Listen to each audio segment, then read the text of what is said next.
Hello hi student, how are you? Welcome to my channel. आजच्या व्हिडिओमध्ये आपण एक्झरसाइजमधील जो काही लास्ट प्रॅक्टिकल प्रॉब्लेम आहे तो प्रॉब्लेम आपण सॉल्व्ह करणार आहोत. पण त्याही आधी अजूनही जर तुम्ही चॅनलला सबस्क्राईब केला नसेल तर चॅनलला सबस्क्राईब करा. व्हिडिओ आवडला तर नक्की लाईक करा आणि जास्तीत जास्त विद्यार्थ्यांपर्यंत व्हिडिओ शेअर करा. आतापर्यंत आपण जेवढे काही प्रॅक्टिकल प्रॉब्लेम म्हणजे 7 नंबरपर्यंत जे काही प्रॅक्टिकल प्रॉब्लेम आपण सॉल्व्ह केलेले आहेत त्या सर्व प्रॉब्लेमच्या व्हिडिओच्या लिंक मी डिस्क्रिप्शनमध्ये दिलेल्या आहेत. त्या ठिकाणी जाऊन तुम्ही हे प्रॉब्लेम पाहू शकता. पुन्हा पुन्हा व्हिडिओ पाहणं तुमच्यासाठी गरजेचं आहे, त्यामुळे रिव्हिजन तुमचे एक प्रकारे होणार आहे. त्यानंतर 12वीच्या विद्यार्थ्यांसाठी आपण टेलिग्राम ग्रुप क्रिएट केलेला आहे, गुरुकुल कॉमर्स क्लासेस. त्या ग्रुपला तुम्हाला जर किंवा टेलिग्रामला जॉईन व्हायचं असेल तर त्याची लिंक मी डिस्क्रिप्शनमध्ये दिलेली आहे, त्या ठिकाणी जाऊन तुम्ही जॉईन होऊ शकता. So let's start. Pass the journal entries for the forfeited and reissue of shares in the following cases. First case, प्रत्येक केस त्यांनी ABC या ठिकाणी त्यांनी सांगितलेले आहेत फॉरफिटेड अँड रिइश्यू संदर्भात. Asha limited forfeited 100 equity shares of ₹20 each fully called up for non-payment of first call of ₹3 per share and final call of ₹5 per share. काय सांगितलेले आहेत? फॉरफिटेड शेअर्स किती सांगितलेले तर 100 equity shares off fully called up सांगितले, त्यामुळे fully जेवढी काय त्यांनी रुपीज सांगितले तेवढ्याने आपल्याला मल्टिप्लाय करून घ्यावे लागणार आहे. For non payment of first call of ₹3 per share and final call of ₹5 per share. 80 shares of this were reissued at ₹15 per share fully paid. reissue shares किती सांगितलेले तर 80 shares त्यांनी सांगितलेले, त्यामुळे reissue आपल्या कॅल्क्युलेशन कशा पद्धतीने होईल तर 80 × 15 per share fully paid सांगितलेले आहेत. जर्नल एंट्री करण्याच्या अगोदर आपण वर्किंग नोट कशा पद्धतीने करणार आहोत लक्षात घेऊया. वर्किंग नोट या ठिकाणी बघा. फर्स्ट केसमध्ये फर्स्ट जर्नल एंट्री आपण करणार आहोत, त्याची वर्किंग नोट करणार आहोत. फुल्ली कॉल्ड अप सांगितले आहेत 100 equity shares multiply 20 is equals to 2000 एवढे फुल्ली कॉल्ड अप आपले येणार आहेत. त्यानंतर 100 इक्विटी शेअर्स मल्टिप्लाय ॲप्लिकेशनचे किती सांगितलेले आहेत म्हणजे सॉरी फर्स्ट कॉलचे किती सांगितलेले आहेत त्यांनी तर 3 पर शेअर सांगितलेले, तसे 300 आले. फायनल कॉलचे ₹5 सांगितलेले आहेत त्यांनी, त्यामुळे किती आले तर 100 equity shares multiply ₹5 is equals to 500. बघा 2000 मायनस 500 प्लस 300 किती आले तर 800 आले. ते आपल्याला 2000 मधून लेस केल्यानंतर जी काही अमाऊंट येणार आहे ती कोणती येणार आहे तर फॉरफिटेडची येणार आहे. त्यामुळे जर्नल एंट्री आपली कशा पद्धतीने होणार आहे लक्षात घ्या.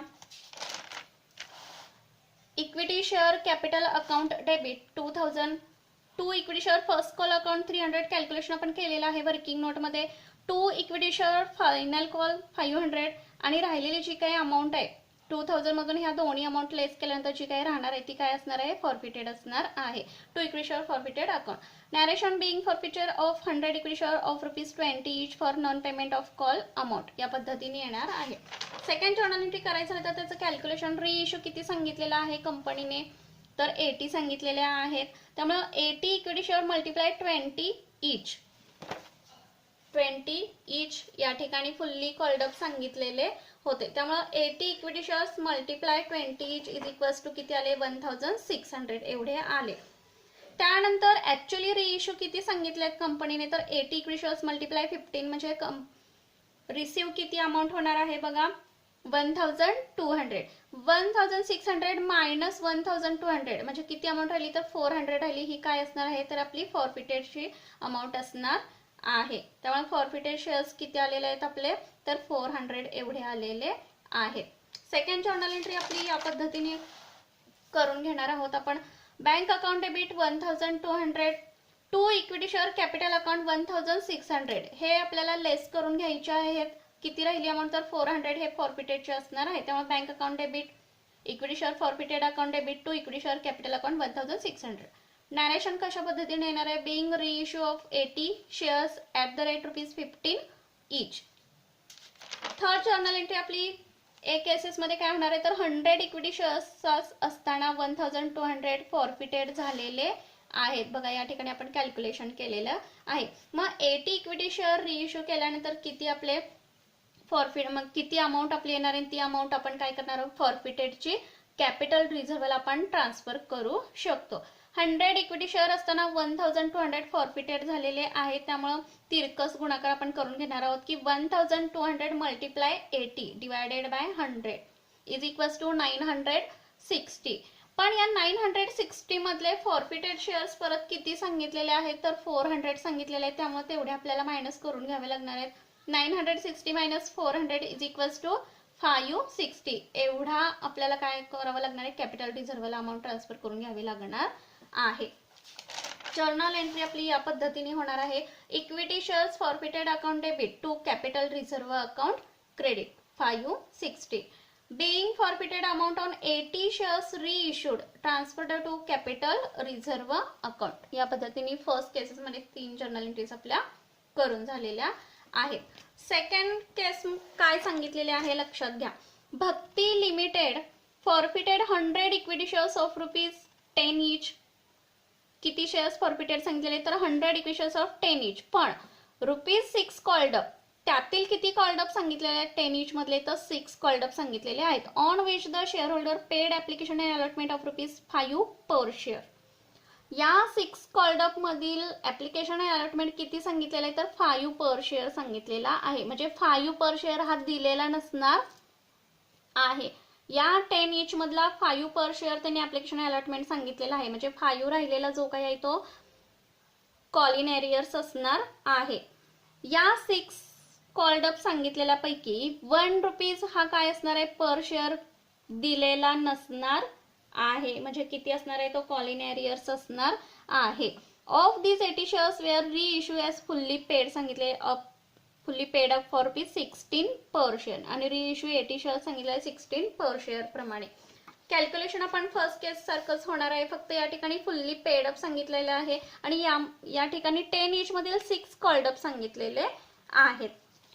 त्यामुळे 6 प्रमाणे आपलं कॅल्क्युलेशन होणार आहे. वर्किंग नोट बघा कशा पद्धतीने आपण काढून घेऊ. 100 इक्विटी शेअर्स मल्टिप्लाय 6 प्रमाणे आपण कॉल्ड अप घेतलेले आहेत. जर त्या पद्धतीने इन्फॉर्मेशन गिवन केलेली आहे त्या पद्धतीने. त्यामुळे 600 आपले येणार आहेत. या ठिकाणी बी केसेस मध्ये इक्विटी शेअर कॅपिटल आपले किती आले तर 600 या ठिकाणी आलेले आहेत. त्यानंतर कॉल इन एरियर्स बघायला गेलं तर किती येतील तर 6 मधील 5 हे काय असणार आहेत आपले फॉरफिटेड शेअर्स ऍप्लिकेशन अलॉटमेंट सांगितलेले आहेत त्यांनी. त्यामुळे 100 मल्टिप्लाय 5 इज इक्वल्स टू 500 हे फॉरफिटेड शेअर्स असणार आहेत. आणि 100 मल्टिप्लाय 1 6 मधील 5 आपले फॉरफिटेड झाले, राहिले किती 1 प्रमाणे आपले काय असणार आहेत call in arrears non payment असणार आहेत. त्यामुळे 100 मल्टिप्लाय 1 इज इक्वल्स टू 100 हे काय असणार आहेत कॉल इन एरियर्स असणार आहेत. जर्नल एंट्री आपली कशा पद्धतीने होणार आहे लक्षात घ्या. बी केसेस मध्ये पहिली जर्नल एंट्री आपली होणार आहे equity share capital account debit to 600. To equity share call in arrears 100 आपण कॅल्क्युलेशन करून घेतलेलं आहे. आणि फॉरफिटेड किती राहिलेले आहेत तर 500 एवढे राहिले. नॅरेशन आपलं कशा पद्धतीने येईल बघा. Being forfeited of 500 equity shares of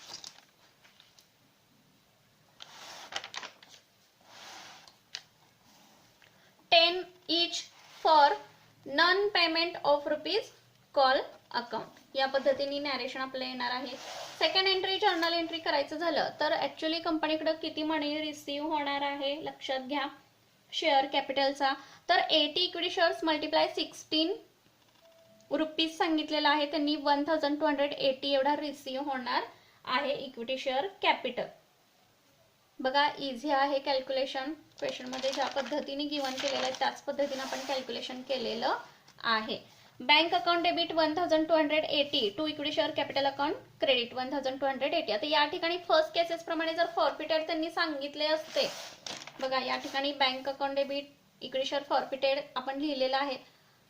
पण बी केसेस मध्ये त्यांनी फॉरफिटेड काही सांगितलेले नाहीये त्यामुळे आपण या ठिकाणी फॉरफिटेड दर्शवलेले नाही. फक्त bank account debit to equity share capital account credit. Being reissue 80 shares at the rate ₹16 per share fully paid up सांगितलेले आहे. फुल्ली पेड अप सांगितले, कोणतेही फॉरफिटेड याच्यामध्ये आलेले नाहीत. थर्ड जर्नल एंट्री जे काही फॉरफिटेड आपल्या आलेले आहेत ते कॅपिटल रिझर्व्हला आपण ट्रान्सफर करून घेणार आहोत. आता फॉरफिटेड आपण किती कॅल्क्युलेटेड करून घेतलेले आहेत तर 500 आपण करून घेतलेले आहेत. बघा 100 इक्विटी शेअर असताना 500 एवढे फॉरफिटेड आलेले आहेत. मग कॅपिटल रिझर्व्हला ऍक्च्युअली आपण अमाऊंट किती ट्रान्सफर करून घेणार आहोत तर रिइश्यू किती केलेले आहेत तर 80 इक्विटी शेअर्स रिइश्यू केलेले आहेत. त्यामुळं 500 याच पद्धतीने आपले कॅल्क्युलेशन होणार आहे तिरकस गुणाकार. 500 multiply 80 equity shares divided by 100 equity shares किती आले तर 400 एवढी अमाऊंट आपल्याला कॅपिटल रिझर्व्हला ट्रान्सफर करून घ्यावी लागणार आहे. जर्नल एंट्री बघा 3 नंबरची कशा पद्धतीने येणार आहे. Shares forfeited account debit 400 to capital reserve account credit किती आलेले आहेत तर 400 आलेले आहेत. Being forfeited amount on 80 shares reissued. काय येणार आहे नॅरेशन बघा. Reissued transferred to capital reserve account. या पद्धतीने नॅरेशन येणार आहे. बघा या ठिकाणी बी केस आपली कंप्लीट झालेली आहे. सी केस काय सांगितलेले आहे लक्षात घ्या. Konark limited forfeited 50 shares of ₹10 each, ₹8 called up. पण या 10 each सांगितलेलं असलं तरी कॉल्ड अप किती सांगितलेलं आहे त्यांनी 8 सांगितलेलं आहे, त्यामुळे 8 प्रमाणे आपलं कॅल्क्युलेशन होणार आहे. The shareholder failed to pay first call of ₹3 per share. Later on 30 shares of these were reissued at ₹7 per share. पण शेअर होल्डर फेल झालेला आहे पैसे देण्यासाठी किती तर 3 per share. First call 3 per share प्रमाणे जो काही आहे तो फेल झालेला आहे रक्कम देण्यासाठी. लेटर ऑन 30 शेअर्स ऑफ दिस रिइश्यू सांगितले 7 per share प्रमाणे 30 शेअर्स रिइश्यू केलेले आहेत. याच पद्धतीने आपलं कॅल्क्युलेशन येणार आहे. बघा वर्किंग नोट काढायचं झालं तर सी या केसेसमध्ये फर्स्ट जर्नल एंट्रीचं कॅल्क्युलेशन आपण 50 इक्विटी शेअर्स सांगितलेले आहेत, त्यांनी कॉल्ड अप 8 सांगितलेले आहेत, त्यामुळे 10 each न घेता आपण कितीनी कॉल्ड अप सांगितले तेवढ्यानीच आपलं कॅल्क्युलेशन होणार आहे. 50 equity shares multiply 8 is equals to 400 एवढे इक्विटी शेअर कॅपिटल आपल्याला येणार आहे. जर्नल एंट्री पहिली आपण करून घेऊया. पण त्याच्या आधी कॉलिन एरियर्स किती त्यांनी सांगितलेले आणि फॉरफिटेड किती सांगितले ते आपल्याला काढून घ्यावं लागणार आहे. कॉलिन एरियर्स याचा अर्थ काय की तेवढे शेअर्सची रक्कम कंपनीला प्राप्त झालेली नाही. कधी तर फर्स्ट कॉलच्या वेळेला, म्हणजे त्याला आपण काय म्हणणार आहे कॉलिन एरियर्स असं म्हणणार आहे. 50 इक्विटी शेअर्स मल्टिप्लाय 3 सांगितलेलं आहे त्यांनी. फर्स्ट कॉल किती सांगितलेलं आहे 3 पर फेल झालेला आहे, त्यामुळे 50 equity shares multiply 3 is equals to 150 एवढे काय असणार आहेत कॉलिन एरियर्स असणार आहेत. 400 मायनस 150 केल्यानंतर किती अमाऊंट राहणार आहे तर 250 राहणार आहे. आणि ही काय असणार आहे तर फॉरफिटेड शेअर्स असणार आहेत. त्यामुळे जर्नल एंट्री सी या केसेसमध्ये आपण कशी पद्धतीने करून घेणार आहोत बघा. Equity shares capital account debit 400 to call in arrears किंवा first equity share first call account credit असं लिहिलं तरी चालू शकतं. Calls in arrears account credit 150. 400 minus 150 केल्यानंतर किती राहिले तर 250 राहिले. हे शेअर्स काय झालेले आहेत आपले फॉरफिटेड झालेले आहेत.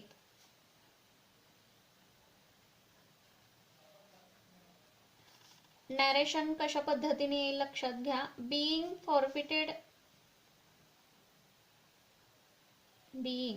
Forfeited 50 shares at the ₹10 each, ₹8 called up for non payment of call amount या पद्धतीने नॅरेशन होईल.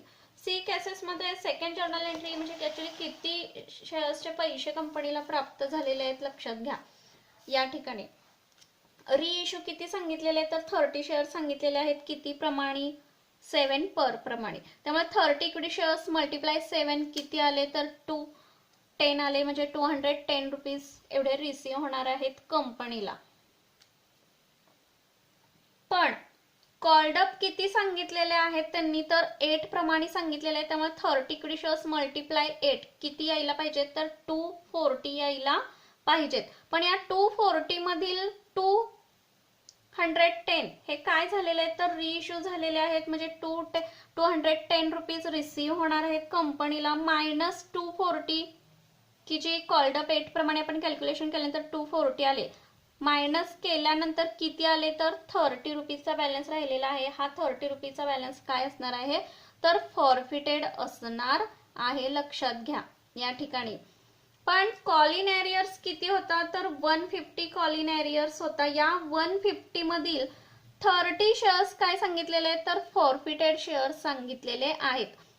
मग किती बॅलन्स आपला राहिला तर 120 एवढा बॅलन्स आपला राहिला. लक्षात घ्या 210 प्रमाणे आपण कॅल्क्युलेशन केलेलं आहे तेवढा अमाऊंट रिसीव्ह होणार आहे. पण 8 कॉल्ड अप सांगितल्यानंतर त्याचं कॅल्क्युलेशन आपल्याला 240 आलेलं आहे. लेस करून अमाऊंट किती आली तर 30 आली. हे 30 रुपीज आपले काय असणार आहे तर फॉरफिटेड शेअर्स असणार आहेत. पण आपण कॉल इन एरियर्स किती कॅल्क्युलेट करून घेतलेले आहेत तर 150 घेतलेले आहेत. या 150 मधील 30 रुपीज हे फॉरफिटेड शेअर्स असणार आहेत. म्हणजे किती राहिले तर 120 राहिले. हे 120 रुपीज काय असणार आहेत आपले तर कॅपिटल रिझर्व असणार आहेत. आता या ठिकाणी कॅल्क्युलेशन करायचं झालं तर 50 इक्विटी शेअर्स असताना 250 हे फॉरफिटेड शेअर्स झालेले आहेत. बघा 50 इक्विटी शेअर असताना फॉरफिटेड शेअर्स किती झालेले आहेत तर 250 झालेले आहेत. मग 30 इक्विटी शेअर्स निघाल्यानंतर किती अमाऊंट आपली फॉरफिटेडची येणार आहे म्हणजे कॉल इन एरियर्सची येणार आहे किंवा तेवढी अमाऊंट आपल्याला काय करावी लागणार आहे कॅपिटल रिझर्व म्हणून ट्रान्सफर करून घ्यावी लागणार आहे. बघा या ठिकाणी कॅल्क्युलेशन आपल्याला तिरकस गुणाकारानेच होणार आहे. 250 मल्टिप्लाय 30 डिवायडेड बाय 50 आन्सर किती आलं तर 150 आले. या 150 मधील 30 रुपीज हे काय असणार आहे तर फॉरफिटेडचे असणार आहेत. म्हणजे राहिला किती बॅलन्स तर 120 राहिला. हे 120 आपण कॅपिटल रिझर्वला ट्रान्सफर करून घेणार आहोत. सी केसेस मध्ये देखील आपल्या किती जर्नल एंट्रीज होणार आहेत लक्षात घ्या तर 3 जर्नल एंट्रीज होणार आहेत. फर्स्ट जर्नल एंट्री आपण करून घेतलेली आहे. Second journal entry bank account debit 210 equity shares forfeited account debit 2 equity shares capital account किती होते तर 240 आलेले होते. 240 मायनस 210 किती राहिले शेअर्स तर 30 शेअर्स हे काय असणार आहे तर फॉरफिटेडचे असणार आहेत. Narration being reissue of 30 shares at the rate ₹7 per shares as ₹8 paid up. त्यानंतर लास्ट जर्नल एंट्री कॅपिटल रिझर्वला जो काही फॉरफिटेड आलेला आहे तो आपण ट्रान्सफर करून घेणार आहोत. ऍक्च्युअली कॉल इन एरियर्स 150 आलेले होते. या 150 मधील 30 रुपीज फॉरफिटेडचे आलेले आहेत आणि राहिलेला जो काही बॅलन्स आहे तो आपण कॅपिटल रिझर्वला ट्रान्सफर करून घेणार आहोत. Equity shares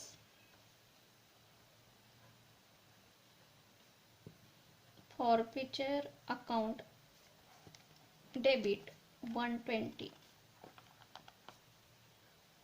capital reserve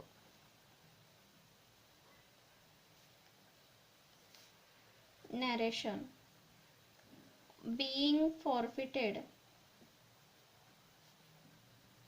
amount on 30 shares reissued transferred to capital reserve account. या पद्धतीने नॅरेशन येणार आहे. थोडा डिफिकल्ट क्वेश्चन असलेला आपल्याला दिसून येतो. बोर्ड एक्झामला या पद्धतीचा क्वेश्चन विचारला जात नाही. त्यामुळे एक्स्ट्रा नॉलेजसाठी तुम्ही हा क्वेश्चन करण्यासाठी काही हरकत नाही. अदरवाईज ज्यांना फक्त चांगल्या पद्धतीने मार्क्स आपल्याला मिळवायचे आहे तर त्यांच्यासाठी हा क्वेश्चन काय महत्त्वाचा असणार नाही. फक्त एक्स्ट्रा नॉलेजसाठी प्रत्येक केसेसमध्ये फॉरफिटेडच्या रिइश्यूच्या जर्नल एंट्रीज कशा पद्धतीने होणार आहेत कॅल्क्युलेशन कशा पद्धतीने होणार आहे यावर हा क्वेश्चन सांगितलेला आहे. अदरवाईज बोर्ड एक्झामला या पद्धतीचे क्वेश्चन विचारले जात नाहीत. या क्वेश्चन बरोबर आपल्याला company account issue of shares हा जो काही चॅप्टर आहे हा आपण कंप्लीट केलेला आहे. व्हिडिओ आवडला तर नक्की लाईक करा आणि जास्तीत जास्त विद्यार्थ्यांपर्यंत व्हिडिओ शेअर करा. थँक्यू. Take care.